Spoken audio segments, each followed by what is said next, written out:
progressiste à Mazir.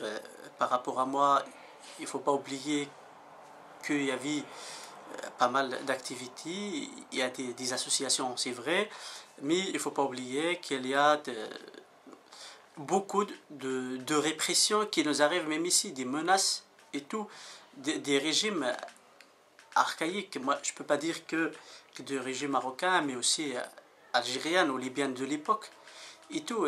Alors, le mouvement Mazir, c'est un mouvement, entre parenthèses, qui est là depuis un certain temps.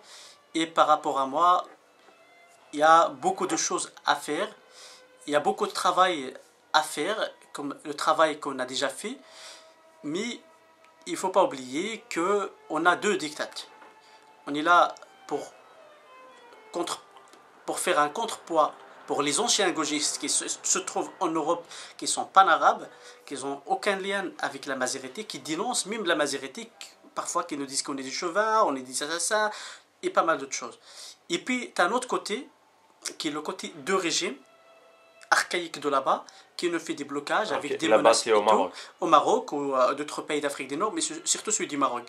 Et puis, d'un autre côté, tu as les régimes d'ici. Alors ici, on nous considère tous qu'on est tous des Arabes, islamistes ou musulmans, je ne sais pas moi. Alors, le moment que tu parles, on te dit directement, on veut pas, vous êtes tous les mêmes. Alors que par rapport à moi, je dis, c'est temps.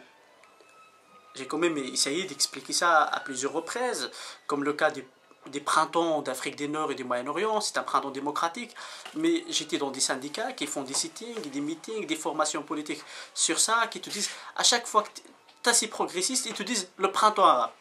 Alors déjà à partir de ce côté-là, tu leur dis, il n'y a pas que des Arabes dans les deux régions. Il y a ce côté. Et puis on a un autre côté, qui est le côté de promouvoir la question amazigh. Et ça promouvoir, c'est vrai, on a des militants qui sont très engagés, on a des militants qui ne sont pas très engagés, on a des militants qui cherchent leurs intérêts, on a beaucoup de choses. Mais malgré tout, nous, on ne perd pas l'espoir. Je ne peux pas dire que tous les militants, ce sont des militants qui sont très engagés, mais il faut dire qu'on a énormément de militants qui sont défendus et qui sont des gens qui cherchent leurs intérêts individuels et pas les intérêts de Tamazight. On a ici des gens qui sont subsidiés par le régime marocain, qui soient en Belgique, surtout que j'ai vu des chiffres qui n'ont rien à voir avec Tamazight, mais ce sont quand même subsidiés, ou bien ils ont eu des fonds du Maroc pour enseigner Tamazight. Je ne sais pas quel Tamazight il enseigne et je ne sais pas comment il enseigne cet Tamazight. Ça veut dire quoi? C'est de promouvoir surtout le système et promouvoir ses intérêts et défendre les intérêts de régime marocain. Il essaye de dire qu'au Maroc, tout va bien en faisant des fêtes, en faisant enseigner deux mots de Tamazight à quelques enfants pour le démontrer dans des télévisions et pour donner exemple qu'au Maroc, tout va bien et qu'au Maroc, il y a un régime démocratique. Et moi, ce que je dis, qu'il ne faut pas utiliser Tamazight, qu'il soit au Maroc, en Belgique ou ailleurs, pour maltraiter le peuple marocain. Tamazight, c'est quelque chose c'est dans le social, dans le professionnel, dans la politique, dans tout à la fois. C'est une vie commune. Tamazight, il est plus qu'une langue, mais il est quelque chose de tout. C'est un mélange. La culture, qui fait la langue, qui fait aussi, parce que le peuple marocain a besoin de ses droits linguistiques, culturels, identitaires, et en même temps social. S'il n'y a pas le social, et tu me dis danse, chante, je ne peux pas chanter sans que je mange. Et c'est pour ça que j'envoie un message à tous les militants des mouvements Mazir ou autres, de leur dire que Tamazight, c'est plus que chanter et danser et lire et écrire. Non, c'est aussi un vécu, c'est aussi un savoir-vivre, c'est aussi défendre les intérêts de tous les peuples opprimés, et d'abord le peuple opprimé à qui on appartenait. Et en même temps, parler des régions amazighs oubliées. Le Maroc oublié, c'est parmi les choses qui sont parties de Tamazight. Moi, cette pétition, déjà, ça me fait rire parce que une partie des militants de l'Observatoire amazigh des droits et libertés était claire depuis le début en disant que eux, ce sont auprès du 20 février et que eux disent qu'on est contre la constitution octroyée et qu'ils étaient pour le boycott de référendum sur la constitution octroyée.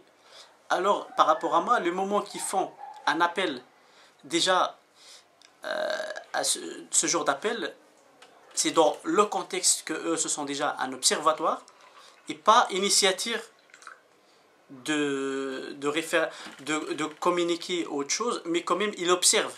Et eux, ils ont à informer ou bien à critiquer. Mais par rapport à moi, moi je dis que l'observatoire, s'il était pour cette monarchie ou bien sa constitution octroyée, je pense que c'est tout à fait normal. Mais s'il est contre la monarchie, je ne peux pas dire que c'est faisable de soutenir Taba Amrant, surtout qui fait partie d'une famille politique qui est anti-valeur amazigh. Parce que ce sont libérales et amazigh, il est basé sur la solidarité. Parce que c'est quelque chose qui parle de quelque chose qui est antidémocratique. C'est vrai que Taba Amrant, il a le droit de poser ses questions, comme état d'autres personnes, mais ce n'est pas à nous de la défendre. Taba Amrant, d'abord, est membre de l'ERCAM.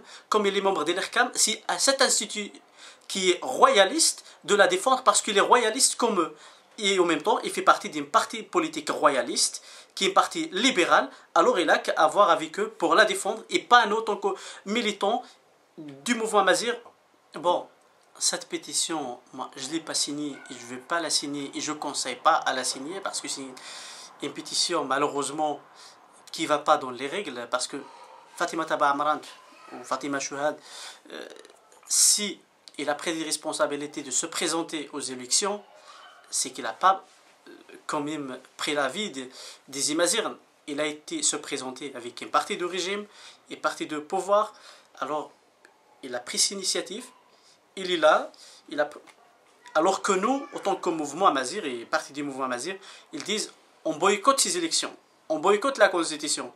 Il a reconnu la Constitution, il a reconnu ces élections, bah, c'est son avis. Il est responsable. Son parti, il a qu'à son parti de la défendre. Mais je pense qu'au fin des comptes, même son parti l'a lâché en fin des comptes parce qu'il n'a pas défendu. Je pense que tous les présidents des partis ont voté pour que personne pose une question au sein de ce Parlement, qui est un Parlement non démocratique, élu non démocratiquement, et qu'une question ne soit pas posée en Amazigh en ce moment en attendant je ne sais pas ce qu'ils vont faire. Mais par rapport à autre chose, si on va un peu vers le critique du fond, même l'observatoire qu'il a fait, je pense qu'il est hors ces principes. Parce que si on voit, une partie de 6 militants, ils ont quand même appelé au boycott de la Constitution, et je pense même au boycott des élections. Alors, il faut qu'on soit objectif, il ne faut plus qu'on soit des Imazigh qui sont des hypocrites. Une fois on est là, une fois on est de l'autre côté. En même temps, moi, je suis plutôt pour qu'on dise tous ces partis de la politique qui sont au sein de ce gouvernement et tous ceux qui sont passés au Parlement depuis l'existence du Maroc actuel, qui seront jugés et qui seront supprimés et qui n'auront plus le droit de se présenter pendant des élections. Pétitions qui disent, d'abord, moi ce que je comprends d'abord, c'est comme si on dit, il faut reconnaître la constitution actuelle. Mais concrètement, concrètement, c'est quoi qu'est-ce qui est stipulé dans ce Bon, d'abord, ils te disent, ils parlent que c'est comme l'officialisation de deux langues en mettant en question, c'est à cause de ça qu'on interpelle parce qu'on a sorti de la constitution. Alors qu'eux-mêmes, partie de ces militants, critiquent et à 100% et farouchement la constitution parce qu'ils disent que ce n'est pas une constitution démocratique, c'est une constitution octroyée. Et la majorité du peuple marocain, les facteurs que la majorité soit dans cette constitution, on dit qu'il ne faut pas voter pour cette constitution. Alors que le régime marocain a dit que 98,% des Marocains ont voté oui. Je ne pense pas. Alors c'est une constitution octroyée que le peuple marocain a boycottée. Mais moi, ils ont voté pour moi alors que je suis en Belgique. Ils ont voté pour moi au Maroc pour cette constitution. Alors par rapport à moi, je ne vais pas signer. Et ces gens-là, s'ils essayent de faire piéger le mouvement amazigh, ou bien les militants amazigh à signer cette pétition pour soutenir un libéral, ultra-libéral, qui est au sein de l'ERCAM, qui est au sein de cette partie libérale, au sein d'un régime ultra-libéral, je pense qu'ils font perdre leur temps parce que les gens se sont conscients actuellement. Il y a deux choses dans ça. Si ce sont un mouvement culturel amazigh, on va les comprendre. on va les comprendre parce que ce ne sont pas un mouvement politique. S'ils disent qu'ils font la politique, ce sont ignorants s'ils font cette pétition. Ou, de un autre côté, parce qu'il y a trois choses. Et parce que ce sont des mouvements culturels, alors ils ne comprennent pas de la politique. Et ils font la politique, ils se sont ignorants. Et ils vont manger à tous les côtés. Trois choses. Je ne peux pas dire le quatrième autre chose. Et ils vont manger à tous les côtés. Avec les militants, on va dire qu'on est militants. Avec les non-militants, on est avec l'autre côté, on est avec le régime. Ou on est ignorant. Et moi, je peux donner l'exemple de... Je ne vais pas les dire que ce sont des gens qui vont manger à tous les côtés. Je peux leur donner que ce sont ignorants. C'est-à-dire ils ne savent, les associations et toutes les personnes, les militants qui ont signé cette pétition-là ne savent pas ou ne se rendent pas compte de la gravité des contenus de cette pétition. C'est-à-dire ils signent pour quelque chose qu'ils ignorent complètement. Et ils ne savent pas que c'est une pétition qui implicitement reconnaît la constitutionnalité ou la légitimité de cette constitution. Oui, ces gens-là, ce sont PIJ ceux qui l'ont signé, parce que... Il ne faut pas oublier que signer, parfois, sentimentalement, tu peux signer n'importe quelle chose. En même temps, moi, le moment que j'ai dit trois choses, je le dis sur les initiatures de la pétition, même ceux qui l'ont rédigée, que je dis moi, mais en oubliant les gens qui l'ont signé. Même l'initiateur de cette pétition, je pense qu'il est ignorant. Il a ignoré... C'est-à-dire que les membres de... L'Observatoire Amazigh ont ignoré la gravité de ce qu'ils ont fait. Et ils l'ont ignoré, et ils ont ignoré leur discours de ça fait un an. Leur discours de pendant la Constitution de 2011. Alors on est devant deux choses. Et ils ont ignoré ce qu'ils ont fait, surtout l'appel à ne pas voter la Constitution, et ils ont ignoré... Ils ont fait ça, ou ils ont oublié de... Comment peut-on ignorer quelque chose de plus grave, de si grave? C'est-à-dire, on rédige bien, c'est bien marqué, bon, c'est une reconnaissance implicite de la Constitution. Comment peut-on ignorer ça? Est-ce que ça ne serait pas autre chose que l'ignorance? Est-ce que ça ne serait pas, je ne sais pas... c'est-à-dire que les initiateurs ou ceux qui ont les rédacteurs de cette pétition savent très bien l'implication, ce que ça implique une pétition pareille. Est-ce que ce serait... Voilà. Donc, bon, c'est pour ça que j'ai dit d'abord au début, il y a trois exemples. Et ils mangent à tous les côtés. Et ce sont ignorants politiquement, s'ils font de la politique. Et ce sont ignorants parce que ce sont des mouvements culturels amazigh. Il y a trois choses. Parce que c'est pour ça qu'on a le danger que le mouvement amazigh ne soit pas politisé.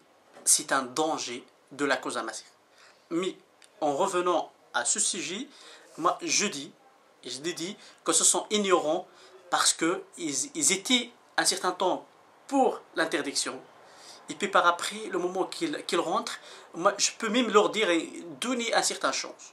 De dire, ça se peut que ces gens-là, sentimentalement, ils ont utilisé ces termes. Parce que, comme ils disent... Ça veut dire quoi? Et sentimentalement utiliser ces termes? Oui, parce que celui qui n'est pas politisé, ceci, ce n'est pas un mouvement politique. Le moment que ce n'est pas un mouvement politique, on joue avec tous les termes. Et c'est pour ça qu'on dit souvent, il faut que le mouvement amazigh soit politisé. Tant qu'il n'est pas politisé, on a toujours un problème. Et ce problème, on le voit aujourd'hui, on l'a déjà vu pendant le temps. Et le problème qu'il y a, que le moment qu'on voit Fatima Taba Amran, il est membre de l'IRCAM. Ils ne se sont même pas rendus compte qu'il est membre de l'IRCAM, alors que cet institut, c'est à elle d'écrire au monarque. Parce que c'est des gens qui sont... Il est conseiller auprès des rois aussi, comme beaucoup d'autres. C'est à eux d'aller interpeller le monarque.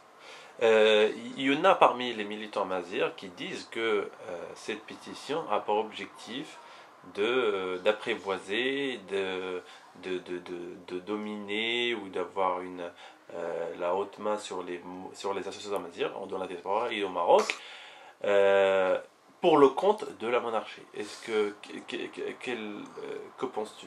Bon, au niveau de ça, moi, je ne peux pas juger parce que tant que je ne discute pas avec les initiateurs pour voir un peu leur philosophie au niveau de ça, mais ce qu'il y a que cette pétition, parce qu'elle est publiée il fait partie des intérêts du régime. Il faut dire, le gagnant de cette pétition, c'est le régime actuel. C'est qui le gagnant? C'est-à-dire quoi Le gagnant de cette pétition, le gagnant... Ça veut dire quoi le gagnant? Le gagnant, celui qui va récolter, parce que déjà, ces organismes, soit s'ils se rendent compte ou pas, ils reconnaissent la constitution de ce régime, ils reconnaissent le régime actuel. Et ça pose un problème à tous ces gens-là. Le moment qui va encore demain contester dans la rue avec le mouvement du 20 février, je pense que ça va lui poser un problème en disant, attends, toi, hier, tu as fait des communiqués en disant que ta mazir, tu n'es pas respectée dans tes choses au Parlement, et ça, alors que nous, on dit, on ne veut pas cette constitution, on veut une constitution que ta mazir soit égale à l'arabe et pas qu'il soit la deuxième langue du pays. Ces gens-là, ils ne se rendent pas compte que c'est la deuxième langue et ce n'est pas ce qu'ils revendiquent. Et ça, c'est un problème. Bon, moi, ce que j'ai envie de dire, j'ai oublié le nom d'un écrivain qui a parlé de ça sur le Maroc, en disant au Maroc, il y a deux choses. Il y a deux catégories de militantisme, ou bien deux catégories de citoyens. Il y a les rebelles et les corrompus. Au Maroc, on a malheureusement beaucoup de corrompus. Et tous les gouvernements qui sont passés au Maroc, ce sont des gouvernements corrompus. Et actuellement, moi je dis que depuis l'arrivée de l'IRCAM, qui est un institut royal et pas un institut national, c'est à partir de là que les Mazirin ont fait, ou bien des militants amazirs, ont fait l'allégeance à la monarchie. Déjà depuis le jour qu'ils ont accepté avoir une institution. Bon, une partie des militants des mouvements amazirs. Ceux qui ont intégré l'IRCAM. Oui, et surtout, c'est pour ça que je dis que j'appelle tout à l'heure, le moment que votre question sur la mazirité au début, je dis, je veux la politisation. Je dis, c'est quelque chose aussi de politique. Le moment où on dit la politisation de la question amazir, ces gens-là se sont fait piéger parce que ils étaient à le mouvement culturel amazir. Et moi, je dis, on n'est plus dans la culture. On est dans la politique. La politique, ça veut dire de parler de tous les citoyens, qu'ils soient amazirs ou arabes, parce que même ces gens-là qui étaient dans le mouvement culturel, ils réclamaient à cette époque-là la reconnaissance de la langue amazir et la culture amazir auprès de l'arabe. C'est-à-dire l'IRCAM est un obstacle sur la voie de la promotion de l'amazir. Bon, c'est ça ce que tu veux dire? Actuellement, oui. Parce que l'IRCAM, si c'était un institut national, il faisait ses recherches comme il fait maintenant. Et si on va à l'IRCAM, il n'est pas dépendant du palais. L'IRCAM, c'est un institut du palais qui a un budget qui vient du palais. Alors ce budget-là, c'est vrai que l'IRCAM a fait quelques livres que j'applaudis. Il y a des livres qui sont pas mal. Mais c'était pas ça ce qu'il veut le peuple amazir. C'est-à-dire en fait que l'IRCAM constitue le maillon qui unit les militants amazirs et la monarchie. C'est-à-dire en fait, c'est un institut qui essaie de récupérer les militants qui étaient autrefois militants très contestataires vis-à-vis de la monarchie, et aujourd'hui